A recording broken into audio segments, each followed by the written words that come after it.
The day my son told me I was being a little dramatic, I laughed. Not because it was funny, because I had heard that exact phrase so many times over the past 2 years that it had stopped meaning anything at all. It came out of his mouth the way people say, fine, when they're not fine. Or no problem when there absolutely is one. Automatic. Practiced, designed to end a conversation before it could begin. I should have said something then. I should have looked him in the eyes and told him exactly what I was planning. But I didn't. I just nodded, turned back to the kitchen counter, and kept folding the dish towel that had been sitting there since morning. My name is Sandra. I am 63 years old. I live, or rather I lived, in a house in Oakville, Ontario that my late husband Clifford and I bought in 1989. We paid $112,000 for it, which sounds like nothing now. But back then we scraped and stretched every dollar we had. We painted every room ourselves. We planted the oak tree in the backyard that is now taller than the house. We raised 2 children inside those walls, my son, Joel, and my daughter, Pam. And we said goodbye to Clifford there, in the front bedroom, on a cold Tuesday morning in February 3 years ago. After Clifford died, the house became very quiet. I don't mean that in a poetic way. I mean it literally. I would walk from room to room and hear nothing but the tick of the hallway clock and my own footsteps on the hardwood floor. I had friends. I had my book club on Thursdays. I had a neighbor, June, who would come over on Saturday mornings, and we'd drink tea and talk about everything and nothing. But evenings were long, and winters were longer. And I won't pretend there weren't nights. I sat at the kitchen table and wondered what the next chapter of my life was supposed to look like. Joel called me one Sunday in October, about 8 months after Clifford passed. He had news, he said. He and his wife, Veronica, had been talking. Their lease in Toronto was up in January. The condo market had gone completely sideways. They had been looking at places, but everything was either too small or too expensive or too far from Joel's job in Mississauga. And they were thinking, just thinking, that maybe, temporarily, they could come and stay with me. Just until the market settled. 6 months at most, probably less. I want to be honest about this part, because I think it matters. When Joel asked, I felt something warm open up in my chest. I told myself it was just the practical side of me thinking it through, that having 2 people in the house would help with the utilities. The upkeep, the driveway shoveling in January. But really, if I'm truthful, I just did not want to be alone anymore. I said yes within about 45 seconds. They moved in the second week of January, with a moving van and 17 boxes, and Veronica's enormous sectional sofa that barely fit through the front door and took up most of the living room. I told myself it was fine. It was their home now, too, for the time being. The first month was actually all right. We were polite with each other. We took turns cooking. Veronica, I should say, had a very specific way of doing things in the kitchen. A very particular drawer for the utensils, a very strong opinion about which pan should be used for which purpose, and I adapted. I told myself it was a small thing. It was, but small things have a way of accumulating. By March, Veronica had reorganized the pantry without asking me. By April, she had replaced my bath towels in the main bathroom. Replaced them, I should say, not added to them. Mine were apparently mismatched, and had hung a new mirror in the entryway over a hook where Clifford's old winter coat still lived. I found the coat in the storage closet, folded. She hadn't thrown it out, but she had decided, on her own, that a mirror was more appropriate for that space. I said nothing. What do you say? She wasn't being cruel. I don't think she knew she was doing anything at all.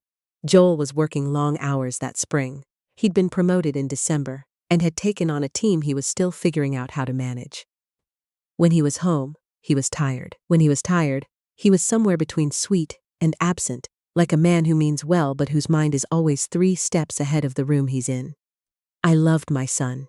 I still do.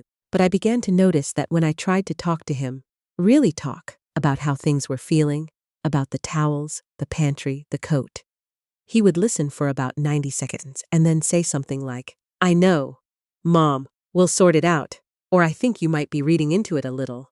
Or, eventually, you're being a little dramatic. The 6 months came and went. Joel and Veronica were still in my house. They had reasons. The market hadn't settled.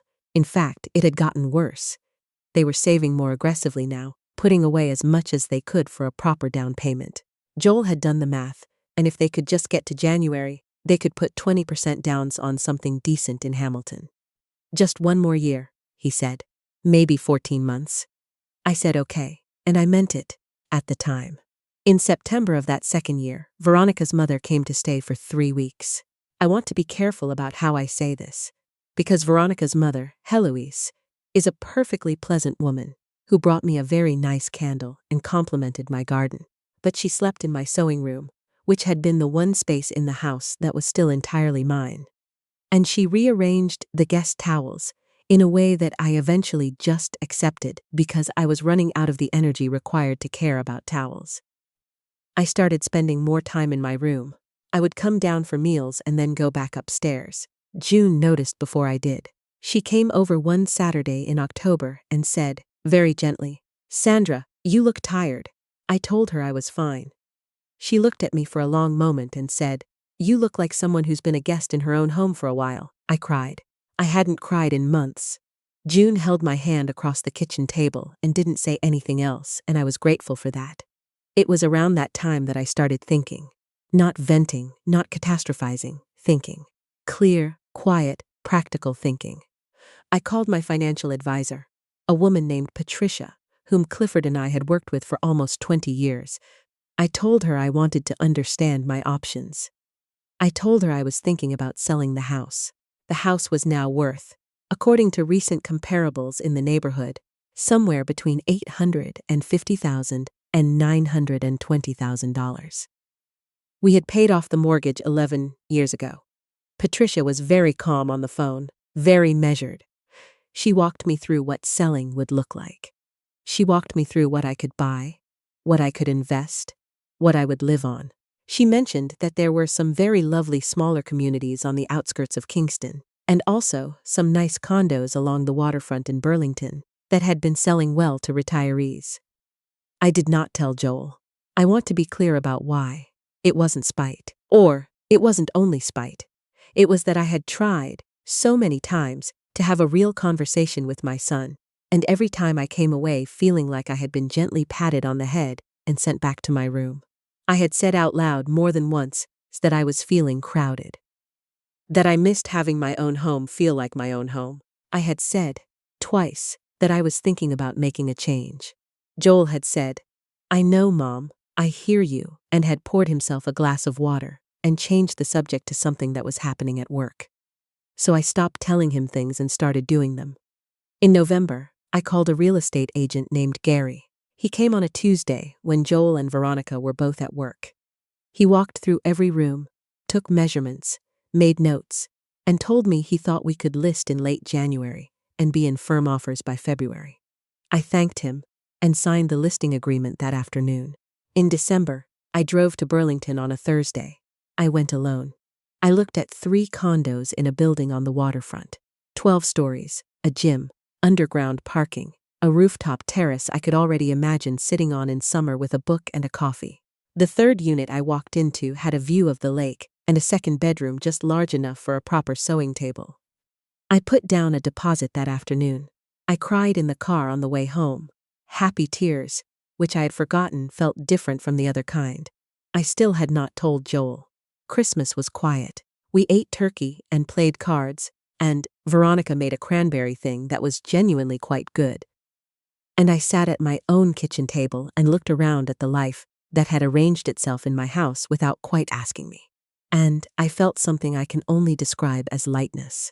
The kind that comes when you know something that no one else in the room knows yet. The listing went live on a Wednesday in late January. Gary had listed it at $880,000. I told Joel that evening at dinner. I said, "I have something I need to tell you both." They looked up. Veronica had her fork halfway to her mouth. "I've listed the house. It went live this morning. We'll likely have showings starting this weekend. And I wanted to give you as much notice as I could." There was a silence that I don't know how to fully describe.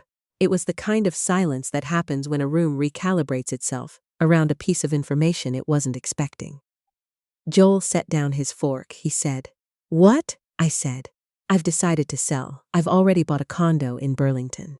I take possession on March 1st, Veronica said very quietly. You're not serious. And Joel, my son, who had been telling me for 2 years that I was reading too much into things, that I was being dramatic, that everything was fine. Joel said, Mom, you can't just. This is our home. I looked at him for a moment. I wanted to say something sharp. I wanted to say, No, Joel, this is my home. It has been my home since before you were born. It was your father's home. It will be someone else's home in approximately 6 to 8 weeks. But I didn't say any of that. I said, I know this is a surprise. I'm sorry for the short notice. You have until the end of February to make arrangements. Joel said I was overreacting. He said I could have just talked to him. He said they would have figured something out. They always figured something out. He said, and this is the one I will carry with me for a long time. I didn't think you were actually going to do anything. I picked up my fork. I finished my dinner. The showing started that Saturday. Gary brought in a photographer on Thursday, and by Friday morning the listing had been viewed over 400 times on realtor.ca. We had 11 showings booked before the weekend was out. On Monday we received 3 offers. We accepted one on Tuesdays. Firm, no conditions, at $906,000. Joel didn't speak to me for 4 days after I told him we had a firm offer. Veronica was cooler than usual, but continued to say good morning, which I respected more than the silence. I gave them as much space as I could and tried to stay out of the main parts of the house so they could have their conversations privately. On the 5th day, Joel came and knocked on my bedroom door in the evening. He sat on the end of the bed the way he used to when he was a teenager, and something was bothering him. He was quiet for a while. Then he said, I didn't know you were this unhappy. I said, I tried to tell you. He looked at the floor. He said, I know. That was the most honest conversation we'd had in 2 years. It wasn't enough to fix everything, and I didn't expect it to be. But it was real, and I held on to that. Joel and Veronica found a 2-bedroom apartment in Mississauga in the 2nd week of February. I helped Veronica carry boxes on moving day, which I think surprised her. It surprised me a little too. But I understood that she and I were not enemies. We were 2 women who had been put in an impossible situation and had each done our best inside of it. I shook her hand at the end of the day and she hugged me instead, and we didn't say anything, and that was fine. I moved to Burlington on a Friday at the end of February, 1 day before my possession date, because Gary managed to negotiate early access. The movers were done by 2 in the afternoon. By 3, I had my kettle on the counter and my books on the shelf in the 2nd bedroom, which would become my sewing room. By 4, I was sitting on the couch with a cup of tea, looking out at the lake. There was no one else in the apartment. It was completely quiet. But this time, the quiet was mine. I called June that evening. She cried before I could finish the first sentence. She said she was coming to visit in April, and I told her she better. I called Pam, my daughter, who had known about the plan since December, and had been remarkably good at keeping it to herself. She laughed and said, I'm so proud of you, Mom. I sat with that for a long time after we hung up. It has been 4 months since I moved. Joel and I have had dinner twice, once at a restaurant halfway between Burlington and Mississauga, once here in the condo, where I cooked the same chicken dish I've been making since he was 12 years old. Things between us are careful still. Slowly honest. He told me recently that he'd been embarrassed about how long they'd stayed, that he had been avoiding the conversation because he didn't know how to start it. I told him that was true and that I wished he had tried anyway. He said he knew we are working on it. Veronica and I text occasionally. She sent a photo of the apartment last week. They've made it very nice. She has very good taste when given enough room to use it. I sit on the rooftop terrace on the evenings when the weather allows. The lake turns all sorts of colors as the sun goes down. Orange in the fall, silver in winter. A kind of bright gold now that we're moving into June. I bring my tea and I don't bring my phone, and I just sit there. I spent 34 years in that house. I became a mother in it, lost a husband in it, spent 2 years making myself smaller inside of it. I don't regret any of it. Not even the 2 years, because I think I needed them to understand what I actually wanted. But I'm glad I stopped waiting for someone else to give me permission to want it. There is a saying I've seen a few times on those little wooden signs people put in their kitchens. Home is where the heart is. I used to find that a bit trite, but sitting up here on this terrace, with my tea and my view, and the particular quiet that comes from a space that is genuinely yours, I think I understand it now. The heart had to move, and when it finally did, it knew exactly where it was going.